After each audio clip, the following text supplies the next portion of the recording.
Robert Lalljie is a Guyanese broadcaster, writer, and historian whose main focus is the development of West Indian culture. He's an expert in World War II, with 3 of his lectures gaining international acclaim. He has a passion for culture and plans to contribute in a major way, especially as Guyana prepares to celebrate the 50th independence anniversary. After a 28 years hiatus from these shores, Mr. Lalljie has returned. I would like you to basically explain to us your transition period from since then to now. Sheer creativity. Because, I was able to fulfill a lot of hopes, dreams, and ambitions where culture was concerned that I couldn't do in Guyana and I couldn't do in the Caribbean. Some of them includes what? Making films. Mr. Lalljie explained that at the time the research material needed to perfect his work was not available in the Caribbean, hence the subsequent migration to achieve that goal. Started the family publishing company, R. Ferdinand Lalljie Publishers, right? And we specialized in books of particular importance to West Indians. So UC Kiwana sent me some papers, and I said, UC, you got a book there.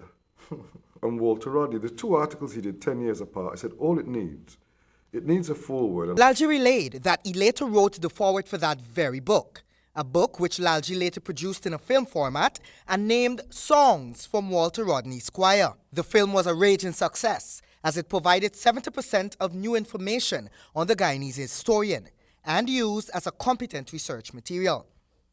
For the upcoming Golden Jubilee celebrations, Mr. Lalljie plans to launch another historical film right here in Guyana, titled Anthem for Humanity.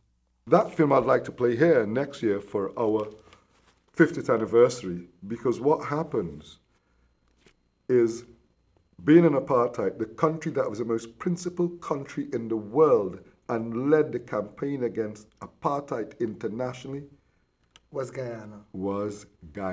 The published Lalljie reflected on Guyana's staunch position on apartheid and deemed its champions 2 very familiar Guyanese, Forbes Burnham and Sir Sridhar Ramphal. The aim is to restore that cultural void which he has witnessed since returning here. Another proud work of Lalljie is his work on Sir Arthur Lewis, a brilliant Caribbean economist who also served as Chancellor of the University of Guyana. Arthur Lewis was Chancellor of our university here in '67, which again was an astonishing achievement from Burnham, because Arthur Lewis was already world famous. So to get somebody world famous to be a chancellor is not easy. It's a very, very difficult thing to do. But Burnham knew Arthur Lewis, student days in London. He premised it was that very school days bond that led to the formation of CARICOM, since its founders were schoolmates. Mr. Lalljie said there has to be a greater effort to educate the masses if culture is to regain its place in Guyanese society. Mr. Lalljie frowned on the lack of proper copyright laws and the absence of sponsorship for cultural endeavors. For HGP Nightly News, Kingsley Bryan.